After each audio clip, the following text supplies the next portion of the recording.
Hello बच्चों, आज हम पढ़ेंगे लवण के बारे में।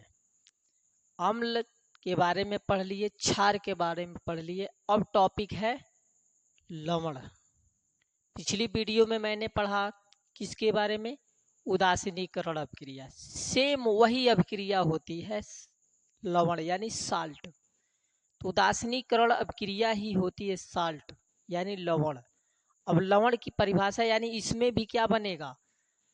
जब अम्ल और क्षार को आपस में क्रिया कराएंगे तो एक लवण बनेगा और जल बनेगा। तो लवण और जल बनने की प्रक्रिया क्या कहलाती है? उदासीनीकरण।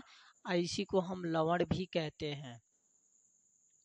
अब देखिए कि किसी अम्ल तथा क्षारक की उदासीनीकरण अभिक्रिया को या अभिक्रिया से प्राप्त आयनिक ठोस को लवण कहते हैं। क्या कहते हैं?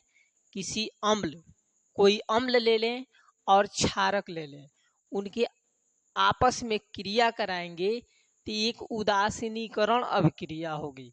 और उस उदासीनीकरण अभिक्रिया में क्या प्राप्त होगा? लवण बनेगा और जल बनेगा। तो कह रहे कि उससे प्राप्त आयनिक ठोस को क्या कहेंगे? लवण कहेंगे। इस क्रिया में लवण तथा जल का निर्माण होता है। एक लवण बनेगा और एक क्या बनेगा? जल बनेगा। उदाहरण में जैसे अम्ल और क्षार को जब हम आपस में संयोग करते हैं तो बनता है लवण और जल। तो जैसे हमने अम्ल लिया क्या? हाइड्रोक्लोरिक अम्ल, और दूसरा ले लिया सोडियम हाइड्रोक्साइड यानी कास्टिक सोडा। इसको जब हम आपस में मिलाएंगे तो सोडियम इसके क्लोरीन से क्रिया करेगा तो एक लवण बनाएगा और OH जो इस हाइड्रोजन से क्रिया करके जल बना देगा। ये था तो सामान्य भाषा थी। अब इसमें भी क्या, एक साइंटिस्ट था जिसका नाम था आर्हेनियस। वो आर्हेनियस ने अपने सिद्धांत के अनुसार बताया कि लवण को जल में घोलने पर यह अपने अवयवी आयनों में यानी अपने छोटे छोटे जो कण होते हैं, तत्व, कह रहा है कि उन अवयवी आयनों में क्या हो जाता है? विभाजित हो जाता है। और जब विभाजित होगा तो लवण के जलीय विलयन में क्या बनेगा? धनायन भी होगा और ऋणायन भी होगा। तो आर्हेनियस सिद्धांत क्या था? आर्हेनियस ने क्या कहा कि लवण को जब हम जल में घोलते हैं, यानी कोई लवण पदार्थ है NaCl, जब उसको हम जल में घोलेंगे तो वह सोडियम क्लोराइड जो है NaCl, वो क्या हो जाएगा? अपने अवयवी तत्वों में क्या हो जाएगा? यानी अपने अवयवी आयनों में, तत्व नहीं, वो तत्व जो होंगे वो अपने अवयवी आयनों में क्या हो जाएंगे? विभाजित हो जाएंगे।